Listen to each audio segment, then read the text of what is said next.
श्रीराम. या 18व्या लोकसभेच्या निमित्तानं श्रीपतराव भोसले हायस्कूलचे मार्गदर्शक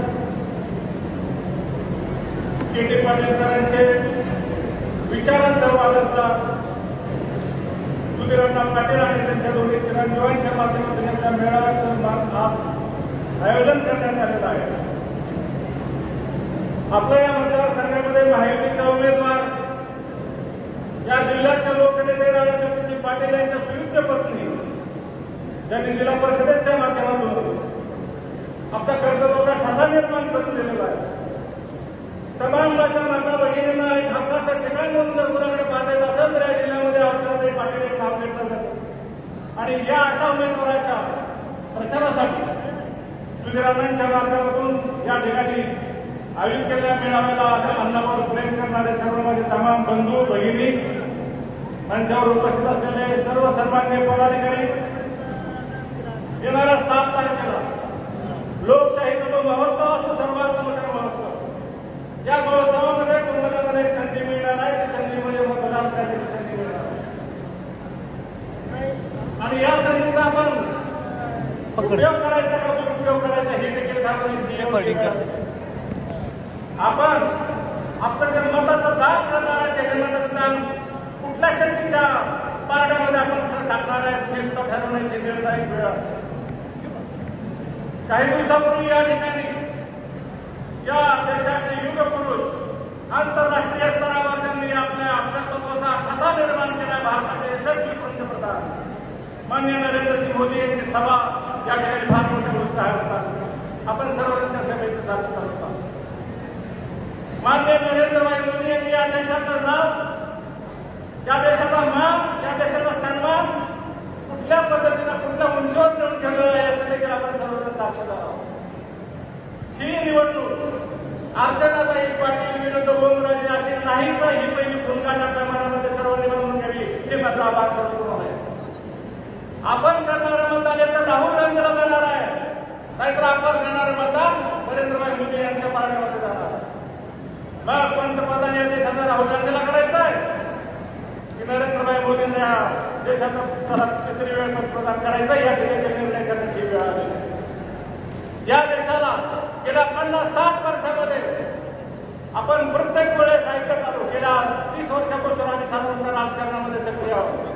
गरिबी हटाव हा काँग्रेसने दिलेला नारा काही वेळेस असतो हे दाखवणारा नरेंद्र मोदींचं माहिती सरकार देखील आपण पाहतो.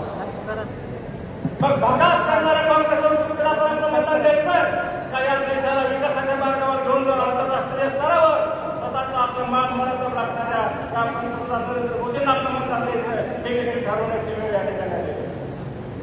माझ्या माता भगिनींनो, आपण सहज म्हणतो याच्यामध्ये एखादा माणूस जर अत्यवस्थ कंडिशनमध्ये गेलेला असं माझी माया बहिणी एखादी जर अत्यवस्थ त्याच्यात काय राम राहिला नाही असं आपण म्हणतो, म्हणजे तो संपलाय असं आपण म्हणतो. इतकं पवित्र राम, इतकं पवित्र श्रीरामाचं नाव, इतकं पवित्र श्रीरामाचं अस्तित्व संपवण्याचं काम जर कोणी केलं असेल तर या काँग्रेस सरकारांनी आतापर्यंत केलेलं आहे.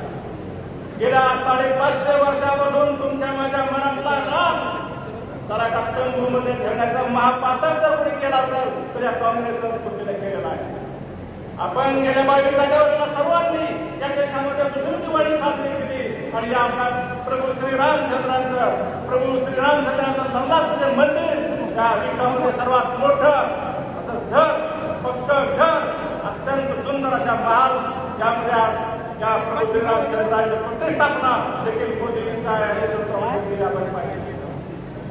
आपण जर स्वतःला हिंदुत्ववादी म्हणून घेत असू, आपण जर स्वतःला या देशाचा नागरिक म्हणून जर घेत असू, आपण जर स्वतःला भारतीय जर म्हणून घेत असू, या देशामध्ये जर आम्ही भारतीय म्हणून सर्वजण एक राहत असो तर एका देशामध्ये 2 ध्वज असतात का? 2 घटना असतात का? भारत देशाची स्वतंत्र घटना आणि जम्मू काश्मीरची स्वतंत्र घटना हे करण्याचं पातक नेहरू सरकारने जे आपल्या माथ्यावर टाकलं होतं, तुम्हाला माथ्यावरचा कलंक मिटवण्याचं काम सुद्धा नरेंद्रभाई मोदींनी केलेलं आहे. 370 कलम हटलं आणि खऱ्या अर्थानं भारत देश श्रेष्ठ करून आज सगळ्या समोर या ठिकाणी ताटमानेनं गर्वाला आपण सर्वजण त्याचा अभिमान त्याची साक्षीदार होतो. आपल्या जिल्ह्यामध्ये विकास करणारा नेतृत्व कुठलं आणि नुसतं विकासाच्या नावावर मोठ्या मोठ्या गप्पा मारणाऱ्या पर्सेंटेजची भाषा करणारा नेतृत्व कुठलं ह्याची देखील आपण सर्वांनी जाणीव ठेवणं गरजेचं आहे. मनापासून विकास करणारा नेतृत्व राणादादासारखं जपायचं आहे की टक्केवारीच्या नादात होणारा विकास अडवणारा नेतृत्व संपवायचे ह्याचा देखील विचार कोणी करणं सर्वात गरजेची काळाची गोष्ट असं मला वाटतं. आपल्या जिल्ह्यामध्ये मोठ्या मोठ्या गप्पा मारणाऱ्या पर्सेंटेजची भाषा करणारा नेतृत्व कुठलं ह्याची देखील आपण सर्वांनी जाणीव ठेवणं गरजेचं आहे. मनापासून विकास करणारा नेतृत्व राणादादासारखं जपायचं आहे की टक्केवारीच्या नादात होणारा विकास अडवणारा नेतृत्व संपवायचे ह्याचा देखील विचार कोणी करणं सर्वात गरजेची काळाची गोष्ट असं मला वाटतं. आपल्या जिल्ह्यामध्ये सर्वांना माहीत आहे आपलं भौगोलिक स्वरूप जर आपल्या जिल्ह्याचं पाहिलं तर उंचावरचा जिल्हा असल्यामुळे पाण्याचा मूलभूत स्रोत आपल्याकडे नाही. आम्ही सर्वजण या शहरामध्ये अनेक वर्षापासून राहतो. मी स्वतः 2001 पासून नगरसेवक आहे. त्यावेळेस 15-15 दिवस 20-20 दिवस पाणी असायला आपल्याला पाणी मिळत होत्या शहरवासियांना. त्याचा सर्वात मोठा फटका म्हणजे माय बहिणींना बसायचा. कारण घराची जी जबाबदारी आहे पाणी असायचं यासाठी सगळ्यात जास्त त्रास माझ्या माय बहिणींना सहन करावा लागतो. डॉक्टर पद्मसिंग पाटील सारखे नेतृत्व महाराष्ट्राच्या राजकारणामध्ये होतं की त्यांनी उजनीमधलं 21 टीमचे पाण्याचं आरक्षण केलं आणि राणादादासारखं खंबीर नेतृत्व आपल्याला असं भेटलं की त्यांनी ती योजना साक्षात आणली आणि आज आपण 4 ते 5 दिवसाला पाणी आज आपल्याला सर्वांच्या घरी येत आहे ते फक्त आणि फक्त पाणी करायला येत आहे. अशा अनेक काम आहेत. आपल्या शेजारी कौडगाव हे माणूस आहे 50 KVA सोलारचा प्रोजेक्ट या ठिकाणी उभा केला तो राणादादा सिंग पाटील यांनी निर्माण केला. ज्या वेळेस देवेंद्र फडणवीस यांच्या बरोबर राणादादा गेले त्यावेळेस या देशातलं पहिलं युनिट जे होणार आहे टेक्निकल टेक्सटाईल पार्क या माझ्या मातृभूमीतल्या 10,000 तरुणांना रोजगार निर्माण करून देणारं हे युनिट देखील याच ठिकाणी होणार आहे. मग असं विकास करणाऱ्या नेतृत्वाला आपण खंबीरपणे राहायचं आहे का टक्केवारीच्या नादात शिव्या शाप देणाऱ्याच्या नादात आणि अधिकाऱ्याला उर्मट चुरमट शिविका करून बोलणाऱ्या अशा नेतृत्वाच्या पाठीमागे हे देखील ठरवण्याची वेळ तुमच्यावर आणि माझ्यावर आहे. आपण सर्वजण चुकते नागरिक चुकते मतदार बनतो.